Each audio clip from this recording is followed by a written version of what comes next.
Très bien, ça fait du bien d'entendre un témoignage, hein? Seigneur, remplis-nous de ta parole maintenant. Que la parole de Jésus-Christ parle à nos cœurs ce matin. Viens nous enseigner encore l'une de tes grandes vérités, Seigneur.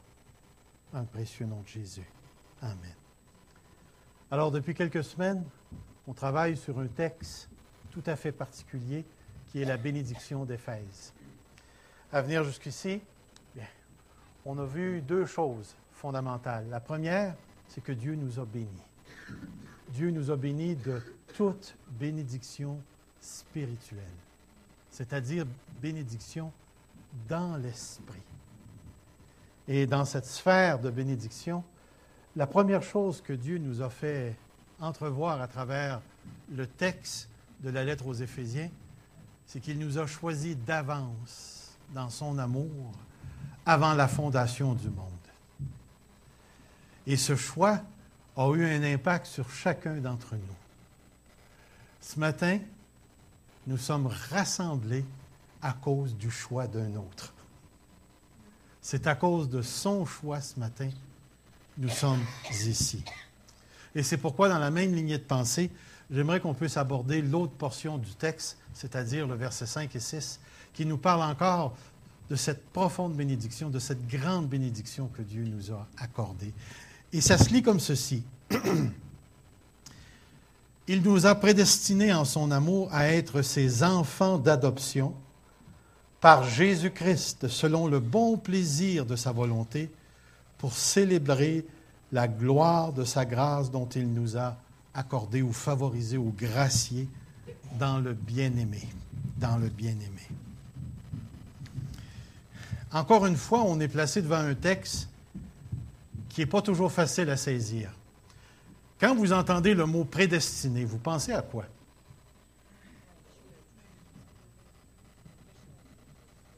Le choix, définitivement. Mais le mot prédestiné. Pardon? Préparer d'avance ou préparer avant. Oui, on est sur la bonne piste quand on parle comme ça. Avez-vous déjà prédestiné quelque chose?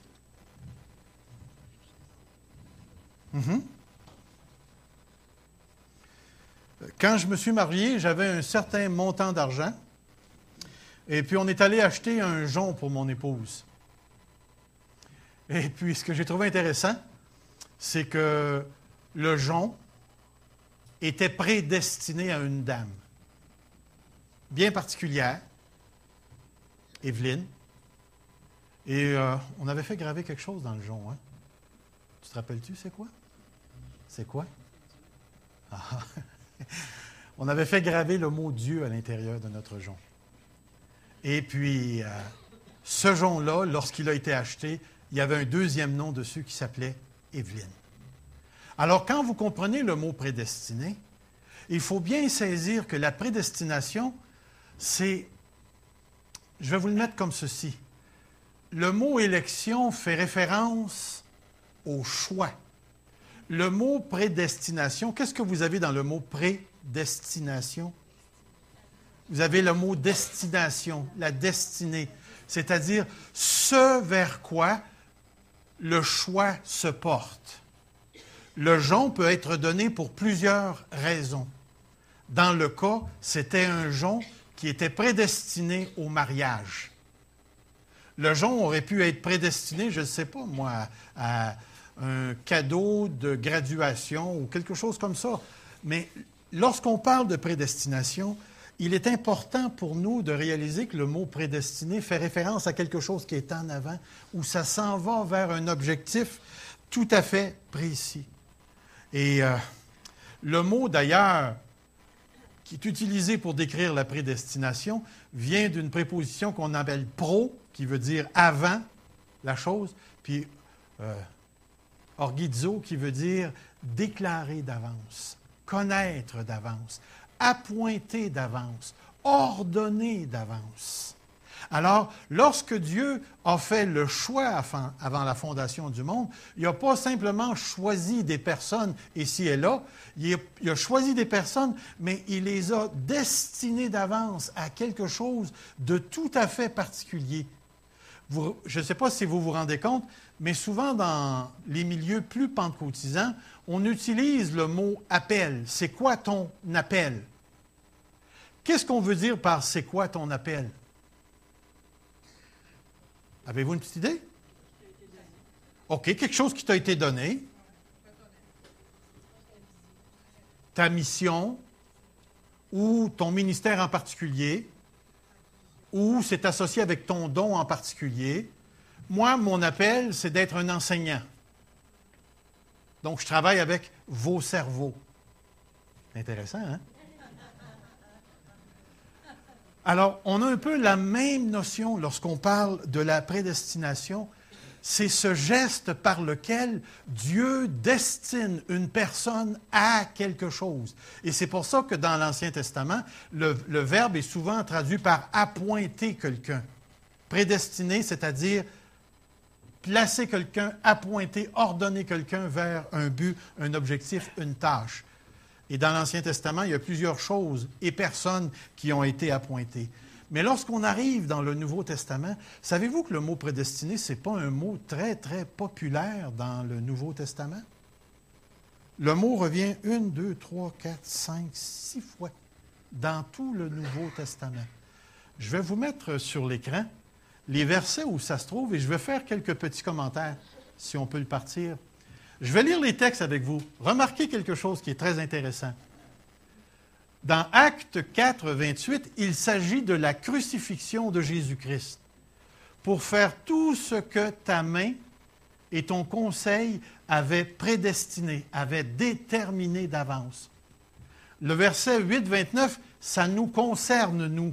Ceux qu'il a connus d'avance, il les a prédestinés, c'est-à-dire appointés à être semblables à l'image de Jésus-Christ. Question, à quoi Jésus ou à quoi Dieu te destine-t-il? Alors, si jamais quelqu'un sacre après toi et qu'il utilise le nom de Christ, il t'a vraiment bien identifié. Parce que c'est ça à quoi tu as été destiné. Et quand le Seigneur va avoir fini avec nous, nous allons refléter, ressembler, vivre le caractère de Christ. L'autre verset dit, « Et ceux qu'il a prédestinés, il les a aussi appelés. Ceux qu'il a appelés, il les a aussi justifiés. Ceux qu'il a justifiés, il les a aussi glorifiés. » Et vous avez toute une série d'actions ici que Dieu a posées. On va aller à la prochaine. Nous prêchons la sagesse mystérieuse et cachée, qui est nulle autre chose que la révélation de l'Évangile de Jésus-Christ, que Dieu avait, avant les siècles, avait prédestiné pour notre gloire. Réalisez-vous ce qu'il est en train de dire? Il y a quelque chose que les prophètes ne pouvaient pas savoir qui nous était destiné à nous, les enfants. Et dans 1,11, en lui, nous sommes aussi devenus héritiers, ayant été prédestinés suivant la résolution de celui qui opère toutes choses d'après le conseil de sa volonté. Destinés à, connus d'avance, appointés à quelque chose. Et si vous remarquez tous les textes que nous avons lus, vous avez lu tous les textes du Nouveau Testament sur la prédestination. Et savez-vous, ce qui est à remarquer ici, c'est toujours associé avec le Fils, c'est toujours associé avec les enfants de Dieu, c'est toujours associé avec le plan que Dieu s'est fait pour son Église, pour ses enfants. Le mot prédestiné n'est jamais employé pour décrire la destinée d'une personne perdue. Comprenez ce que je suis en train de dire? Il n'y a pas personne qui est prédestiné à l'enfer. Le mot n'est jamais utilisé pour décrire une personne qui s'en va en enfer. Le mot n'est utilisé qu'en rapport avec le plan du salut et les personnes qui sont rattachées à ce salut. Pourquoi est-ce que je dis ça? Parce que si Dieu a posé des choix à notre égard, l'erreur qu'on peut faire, c'est de regarder une personne qui ne connaît pas Jésus-Christ, puis de lui dire, toi là, ta destinée, c'est chez le diable. On ne retrouve pas ce langage dans le Nouveau Testament. Il y a eu dans l'histoire de l'Église un développement qu'on a appelé la double prédestination. Tu as ceux qui sont prédestinés au ciel, tu as ceux qui sont prédestinés en enfer. Laissez-moi vous dire que la Bible n'utilise pas ce langage. Et je le répète parce que c'est tellement important. Le choix de Dieu conduit à une déclaration, un appointement, une prédestination de ceux que Dieu s'est choisis. C'est tellement important de saisir cette notion que Dieu a posé des gestes pour nous et que Dieu a fait des déclarations à notre égard. Et comment la prédestination est quelque chose de tellement important.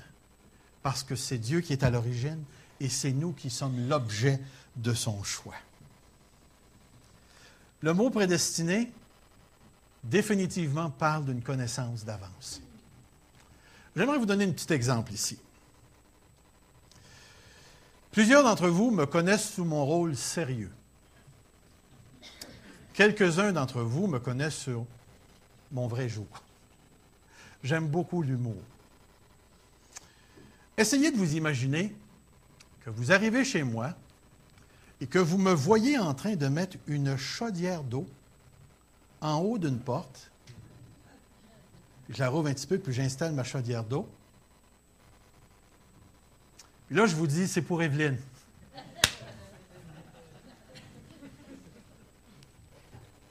Et comme de fait, Evelyne sort de la chambre et puis, je sais que j'en mangerais tout si jamais je ferais une affaire de même. C'est pas une idée pour les maris en passant. Je vous le dis, c'est pas une idée pour les maris que je vous donne. C'est juste un exemple. Tous les exemples sont limités. Et tout d'un coup, vous...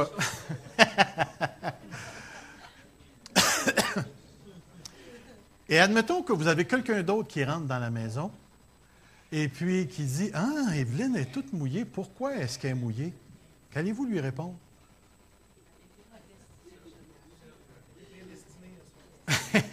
Serge est prédestiné à la mort, c'est ça? Non, c'est pas ça.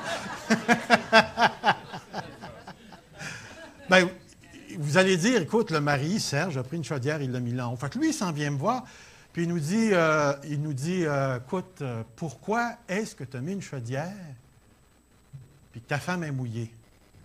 Et je vais lui dire, je l'avais choisi. Puis deuxièmement, j'avais préarrangé les choses pour qu'elles soient mouillées. J'avais arrangé, j'avais préarrangé les choses, j'avais ordonné les choses, j'avais déclaré les choses, et c'était juste pour elle. Et la chose est arrivée. Aussi têteux peut être mon exemple, reproduisez ça sur le plan spirituel. Avant la fondation du monde, Dieu t'avait choisi, toi, personnellement. Il avait installé une grosse chaudière en haut qui s'appelait le salut. Et il savait, parce qu'il avait préarrangé les choses, il t'avait prédestiné à passer par la porte sur laquelle le salut te tomberait dessus. Et c'est exactement ce qu'il a fait. Puis je vais aller même plus loin que ça. Quelque chose qui est encore beaucoup plus intéressant que ça, c'est qu'il l'a fait avec le concours de ta propre volonté. Tu l'as choisi, la porte, parce que lui, il l'avait choisi.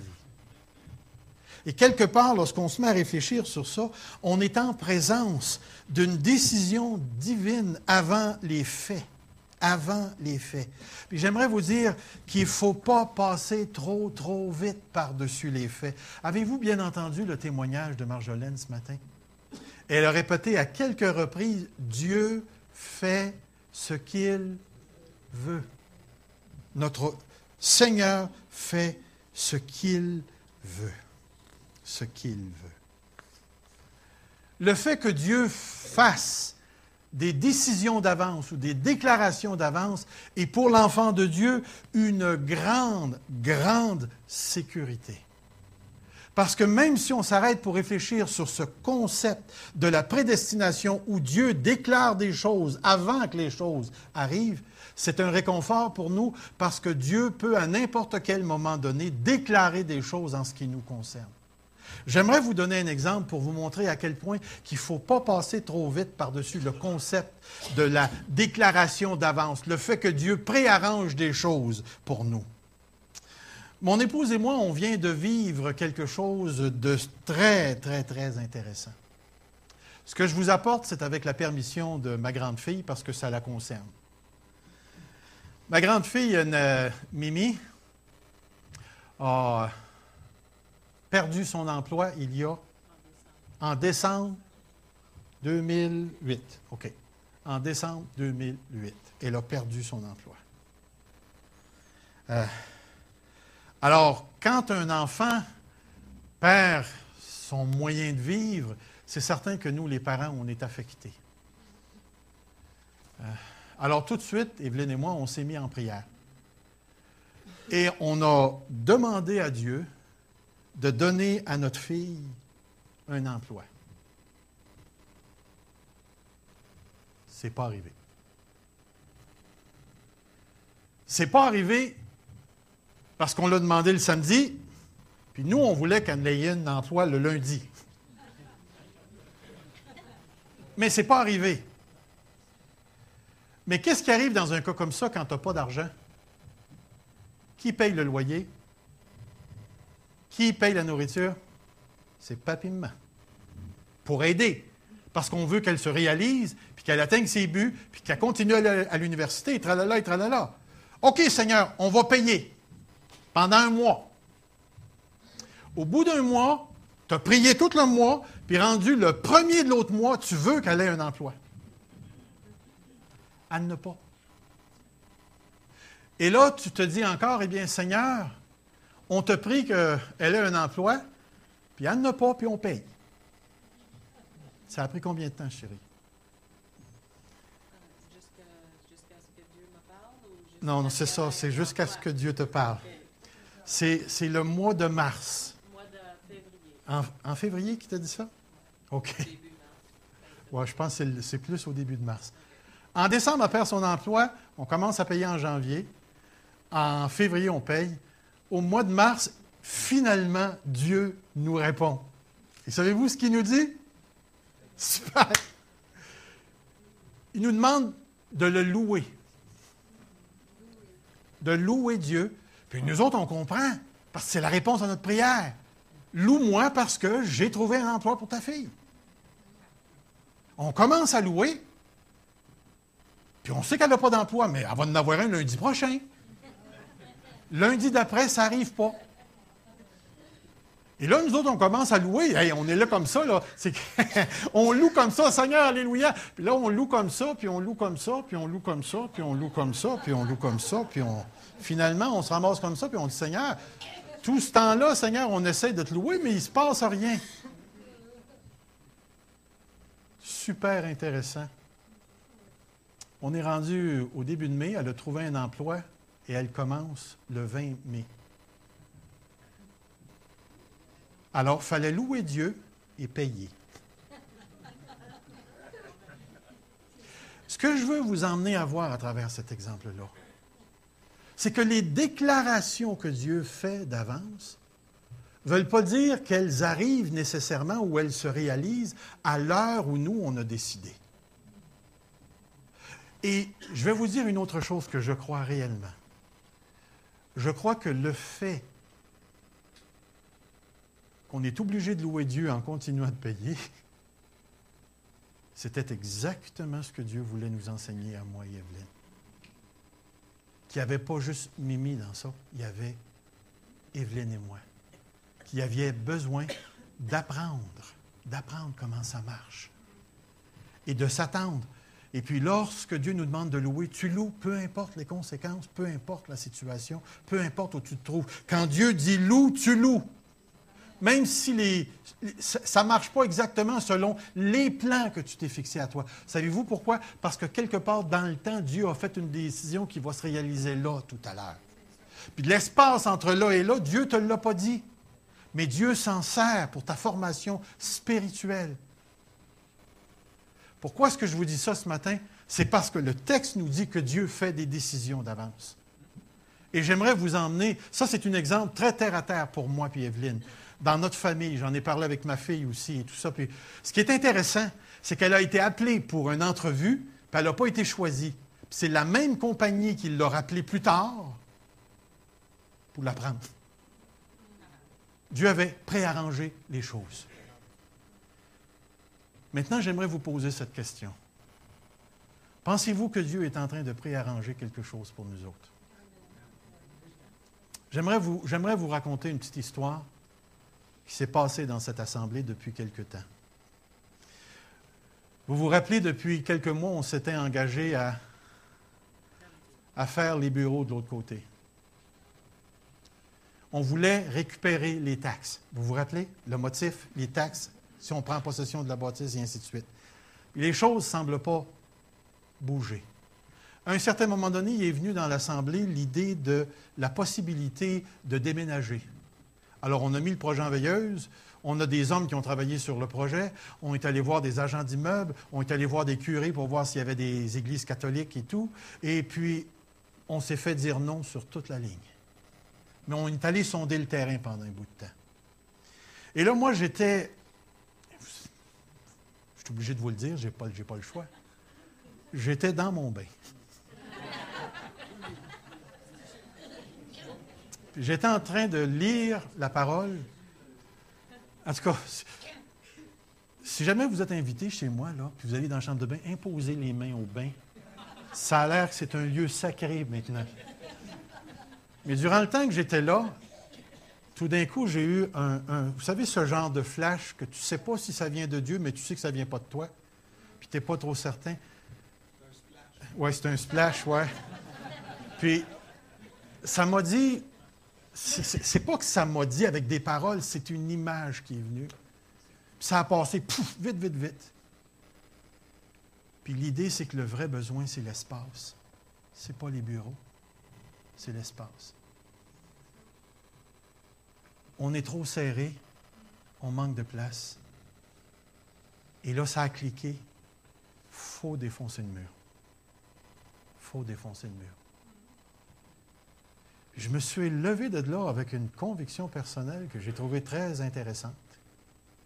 Alors, j'ai écrit aux futurs anciens, puis je leur ai dit que j'avais cette affaire-là, puis quand on est revenu, je leur ai expliqué le déroulement dans une réunion qu'on a eue, et puis on a décidé de défoncer le mur.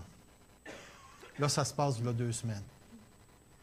Comme on était pour prendre la décision, on s'est dit on va se donner jusqu'à dimanche pour prier. Dimanche passé.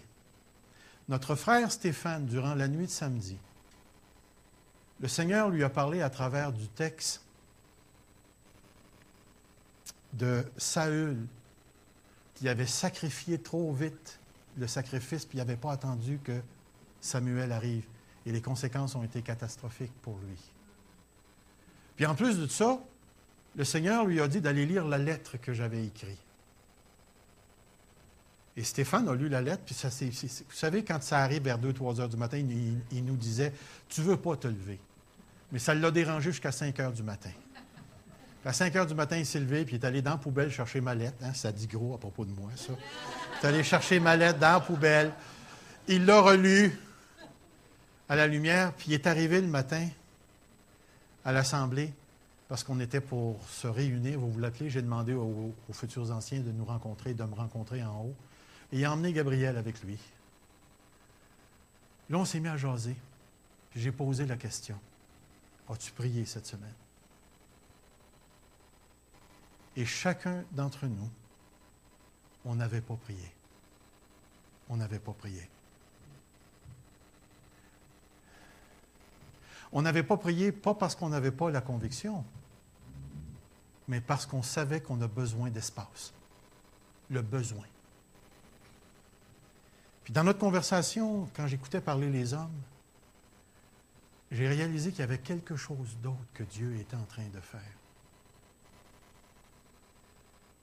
Nous, les enfants de Dieu, nous avons tendance à réagir aux besoins. Le besoin prédomine. Et lorsque Dieu est en train de nous dire dans le bureau, ce n'est pas le besoin qui prédomine, c'est moi. c'est Dieu. Dieu veut un leadership dont les décisions sont prises à sa lumière. À sa lumière. Il nous a fait faire un ralentissement au niveau du projet. Il nous a fait faire un grand détour pour nous ramener exactement à la même place qu'on était au début. Ça, c'est Dieu qui fait des affaires de même. Il te fait perdre ton temps parce qu'il y a quelque chose de grand à te montrer. Mais on dit perdre du temps. Là. C'est un humain qui parle. N'oubliez pas. Là. Et moi, je suis pogné dans le temps. Puis j'ai réalisé par la suite, le mardi soir, on a eu une réunion du CA. Et lorsqu'on était autour de la table, je partageais au comité d'administration ce qu'on venait de vivre. Et Sylvie a fait ressortir quelque chose qui a resté dans mon oreille. Elle a dit, il y a des gens qui veulent partir, il y a des gens qui veulent ci. Elle a dit, on a besoin de s'unir, de se rallier.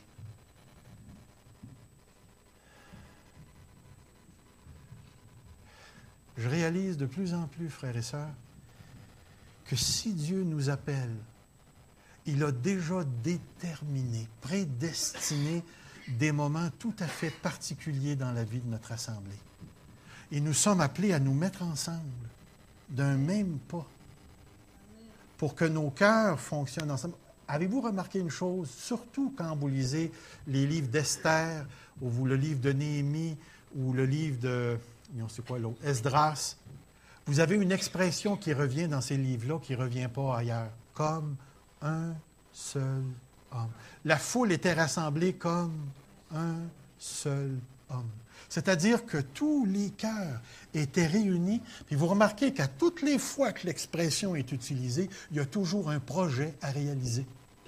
Une bataille, une construction de mur ou quoi que ce soit. Comme un seul homme.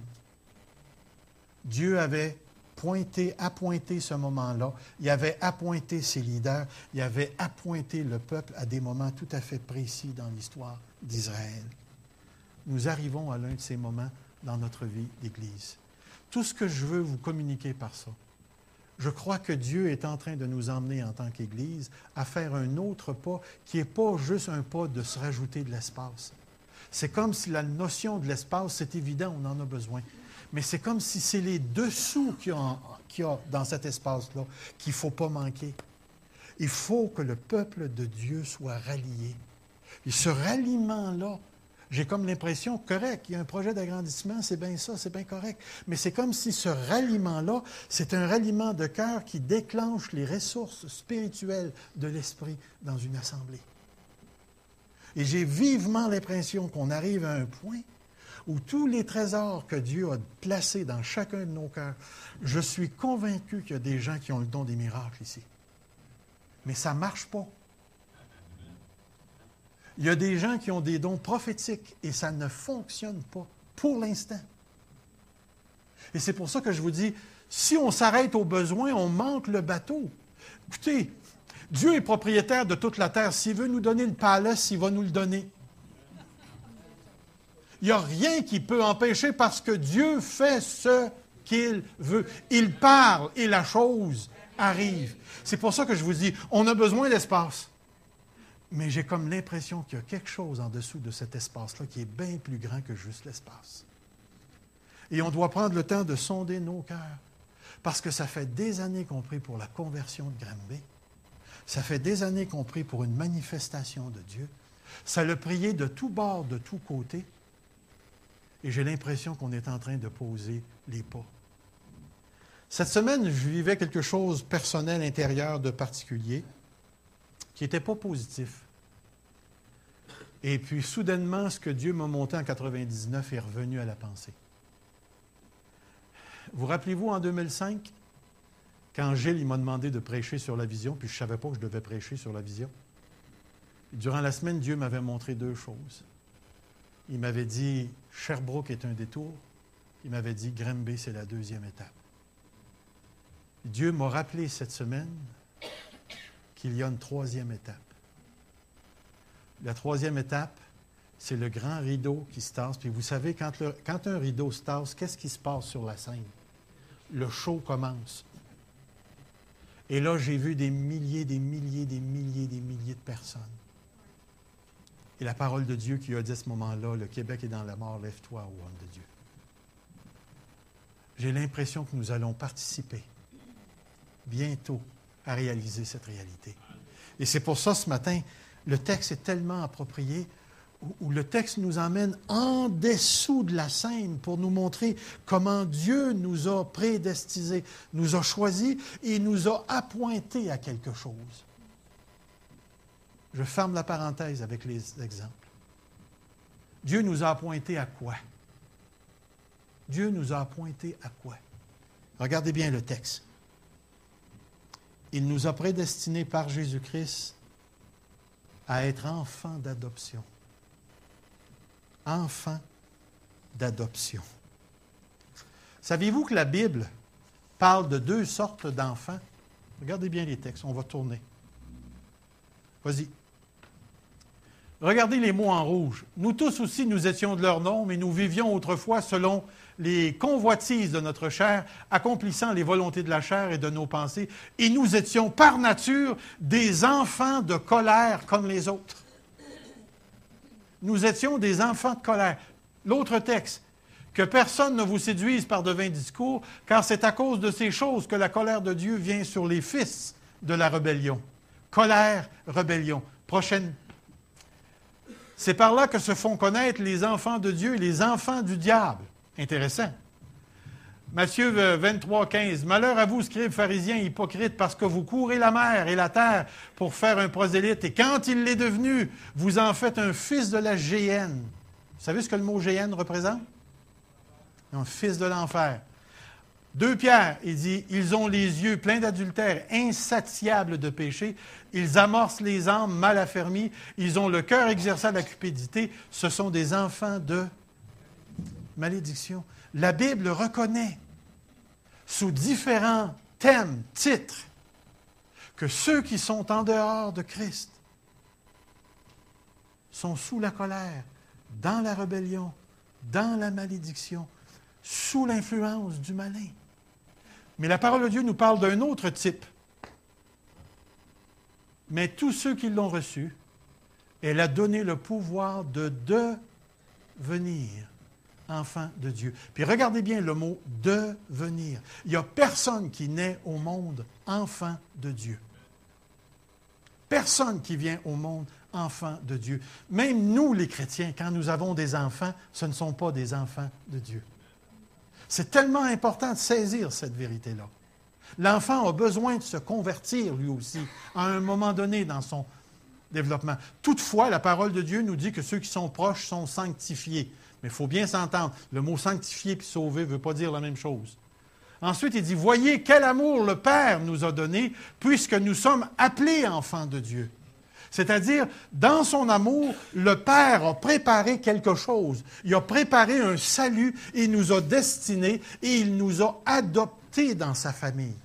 La différence entre nous et Jésus, c'est que Jésus, par essence, par nature, il est le Fils de Dieu. Nous, nous sommes enfants de Dieu par adoption. Nous étions des enfants de colère, et lorsque Christ est arrivé au moment opportun, par le salut et le don du Saint-Esprit, nous sommes devenus ce que nous n'étions pas. Ce que nous n'étions pas. Et l'apôtre Paul, il est le seul auteur dans tout le Nouveau Testament qui nous parle d'adoption. Pourquoi? Parce que l'apôtre Paul se sert de la loi romaine à ce point-ci. Et vous savez que les Romains pouvaient adopter un fils ou une fille, dépendamment, mais surtout un fils, lorsqu'ils n'en avaient pas, pour continuer leur lignée. Et c'est pour ça que souvent les Césars pouvaient adopter quelqu'un comme un de leurs enfants. Est-ce qu'il y en a qui se rappellent du film Ben-Hur? Vous rappelez-vous de l'acteur principal? Il s'appelait Charles... Vous vous en rappelez très, très bien. C'est bon, ça. Vous rappelez-vous qu'à un moment donné, il est sur une galère, puis il sauve une personne, puis cette personne-là va l'adopter comme son fils? Est-ce qu'il y en a d'entre vous qui ont déjà vu le film Annie? Annie? Tu sais, c'est une petite fille qui est orpheline, elle a un chien, puis il y a un gros monsieur bourru là, qui est tout attendri à la fin du film. Puis là, il y a des faux parents qui se présentent dans le film. Puis finalement, lui, il est multimillionnaire. Écoute, il a assez d'argent pour influencer le président Roosevelt. Puis Roosevelt, dans le film, c'est intéressant, il le fait chanter. Puis là, c'est beau. C'est beau. Mais le principe demeure le même. C'est que dans le film, à un moment donné, Annie devient la petite fille ou la fille du multimillionnaire. Savez-vous ce qui se passe lorsqu'elle devient la fille du multimillionnaire? Elle devient multimillionnaire. Toute la machine que le gars a créée se met en marche aussitôt qu'elle entre dans la famille. Lorsque nous avons été adoptés dans la famille de Dieu, toute la machine divine est devenue la tienne. La tienne. Pense à ça. On va aller à un autre texte. Il y a quelque chose que j'aimerais vous montrer. Regardez ces deux textes. Car vous êtes tous fils de Dieu par la foi en Jésus-Christ. Remarquez ce qui est écrit. Comment devenons-nous un enfant de Dieu? Par le baptême. C'est ça qui est écrit? Donc, je pourrais jeter une tonne d'eau sur vous, vous seriez super propre. Mais vous ne seriez pas un enfant de Dieu. OK, attendez, je vais arrêter ça là. Mettons, je mets une tonne d'eau, puis je vous fais une petite croix sur le front. Ou bien je prends un petit pot, puis je fais ça comme ça. Je prends de la crème, puis je vous crème. La naissance, c'est une naissance au niveau de l'esprit, au niveau de l'âme. C'est là qu'on devient un enfant de Dieu. Et on n'a aucun pouvoir, il n'y a aucun être humain qui a un pouvoir pour prendre une âme perdue et en faire un enfant de Dieu, si ce n'est le Saint-Esprit. Aucun homme, aucune religion. Mais lorsque les temps furent accomplis, Dieu a envoyé son Fils, né d'une femme, né sous la loi, afin de racheter ceux qui étaient sous la loi, pour que nous recevions l'adoption. En étant, je le répète encore, en étant adopté, toute la machine divine vous appartient. Je vais aller à la prochaine chose. Prenez le temps de lire avec moi ce texte. Car tous ceux qui sont conduits par l'Esprit sont fils de Dieu. Première chose, le mot « conduire », là, il n'est pas en train de parler du plan personnel pour ta vie.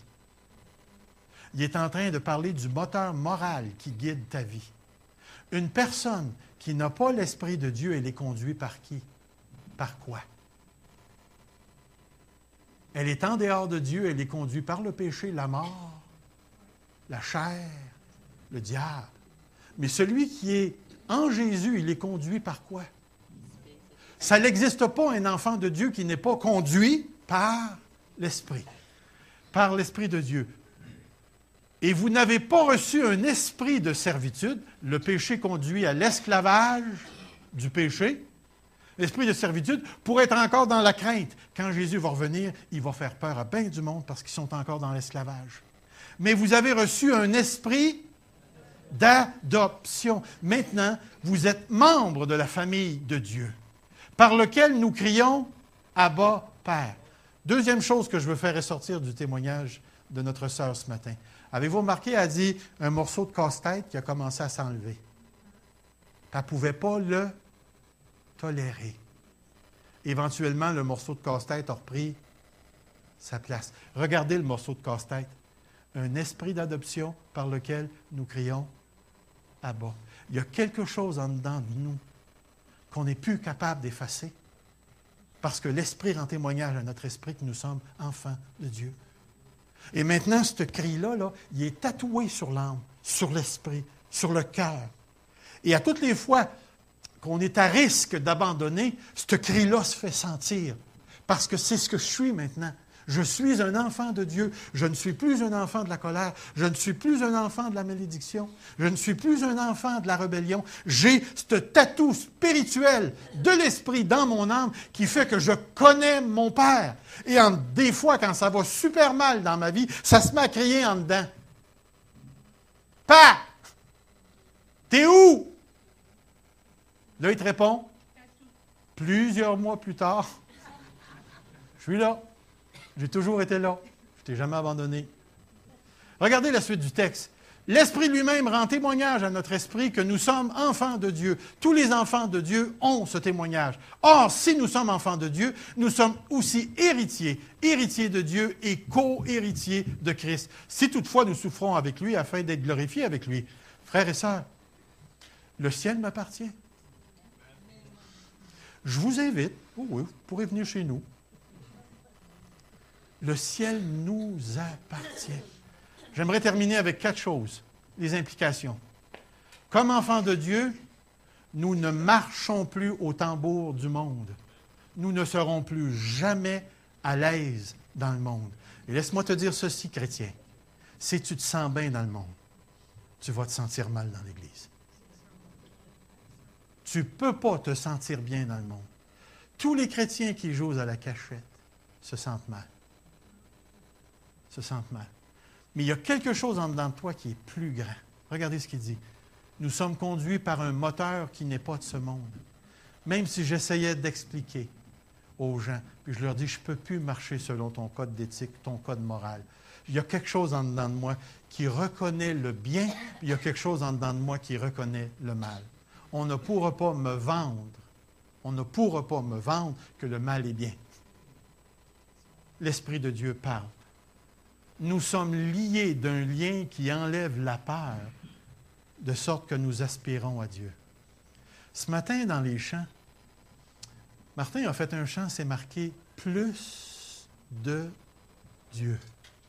J'en veux plus de Dieu. Laissez-moi vous dire, j'ai eu des chrétiens dans mon bureau pendant 30 ans de pastorat. J'ai eu des chrétiens qui ont pleuré, qui se sont roulés à terre. Mais j'ai retrouvé le même témoignage chez tous ceux qui étaient dans la misère et dans la bénédiction. Ils veulent Dieu. Ils veulent de Dieu et encore plus de Dieu. Et dans ton cœur, ce matin, si tu es un véritable enfant de Dieu, ce fameux cri qui est là, « Abba, Père », tu l'entends. Et tu as faim et tu as soif de plus. Tu sais que tu n'es pas destiné pour cette terre. Tu es destiné pour beaucoup plus grand que ça. Et la dernière chose que je mets devant toi ce matin, c'est celle-ci. Ah, allons-y, la prochaine.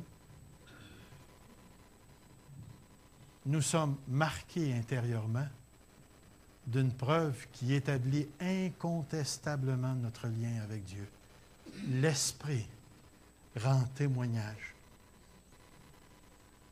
Lorsque j'étais dans la crise, je ne sais pas si vous connaissez l'évangéliste Jacques Marcoux, mais Jacques Marcoux a pris le temps de venir me voir lorsqu'on demeurait à Rock Forest. Puis il m'a invité à prendre un restaurant, puis je me rappelle encore de la place, c'était le Jacko sur Boulevard Bourque. On s'était assis là, lui et moi. Puis là, j'ai dit à Jacques, j'ai réussi à flocher mes enfants, j'ai réussi à flocher ma femme, j'ai réussi à flocher l'Église. Maintenant, il me reste juste à flocher Dieu. J'étais-tu cave?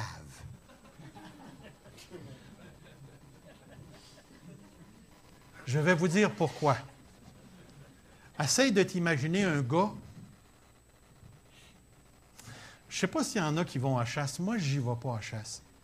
Mais ça a l'air qu'à un moment donné, il faut saigner la patente, puis conserver la viande. Puis il y en a qui arrivent la bebite, là.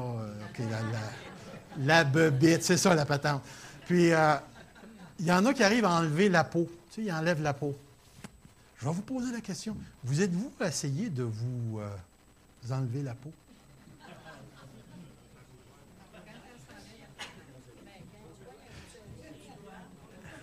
Non, je ne parle pas de coup de soleil, là. Vous prenez un couteau, puis vous coupez le tour, puis là, vous enlevez ça. Puis... Avez-vous déjà essayé de vous faire ça à vous-même? Bien, essayez d'enlever le témoignage de l'Esprit, c'est exactement comme si tu essayais de te faire ça. Comment est-ce qu'on appelle ça, là? Se dépoter? Non, tu te coupes pas en morceaux. L'époter. Hey, c'est un beau mot. On va rester avec celui-là. On ne peut pas s'enlever la peau soi-même. Exactement comme un cardiologue peut opérer sur ton cœur, mais il ne peut pas opérer sur son propre cœur. Lorsque Dieu est entré dans ta vie, il a fait de toi un de ses enfants. Et parce que tu es un de ses enfants maintenant, tu as quelque chose à l'intérieur de toi que si tu l'enleverais, tu cesserais d'être toi. Et c'est pour ça que le témoignage de l'Esprit qui rend témoignage te dit ceci ce matin. Tu es un membre de la famille de Dieu. Tu as été adopté. Dieu a posé un geste à ton égard. Il t'a appointé à être un enfant d'adoption. Il t'a appointé, prédestiné à être semblable à Jésus-Christ. Et ce matin, tu peux te tenir debout, que ça aille bien, que ça aille mal. Ton statut d'enfant de Dieu est garanti. La grosse machine du ciel s'est mise en marche pour toi. Et tout ce qu'il faut, c'est que tu attendes un petit peu plus longtemps pour que ça devienne une réalité actuelle. Nouveaux cieux, nouvelle terre, résurrection d'entre les morts. Mais tu peux déjà, en ce moment, commencer à goûter aux puissances du siècle à venir. Parce que celui qui est en toi est plus grand que celui qui est dans le monde. Tu es un enfant d'adoption et comme enfant, tu as part à tout l'héritage. Sois fier de ton héritage. Vis-la jusqu'au bout. Parce que soit que tu meurs ou soit que Jésus revienne, tu vas tout simplement passer à la deuxième vitesse. La première est déjà engagée. Courbons-nous devant Dieu. Seigneur, je veux te remercier pour le temps qu'on a passé ce matin, pour cet héritage que tu nous as donné en Jésus-Christ. Et maintenant, tu nous dis, tout est à vous. Tout. Merci, grand Dieu. Jusqu'à ce que tu reviennes, Seigneur, prédestine-nous des moments. Appointe-nous à des moments où on te rencontrera particulièrement en Église. Et j'aimerais te prier, Seigneur, que cette Église s'unisse autour du projet de défoncer le mur. On t'attend, on te demande de nous répondre, Seigneur, que cette conviction s'installe dans nos cœurs. Mais par-dessus toute autre chose, amène-nous à réaliser la profondeur de notre adoption. Parce que nous sommes enfants, nous pouvons entrer dans les lieux célestes par la prière, par la louange. Et nous pouvons dispenser les ressources du ciel autour de nous, parce que nous sommes membres de ta famille. Merci de nous avoir tout donné en Jésus-Christ, pour ta gloire. Amen. Le Seigneur vous bénisse profondément.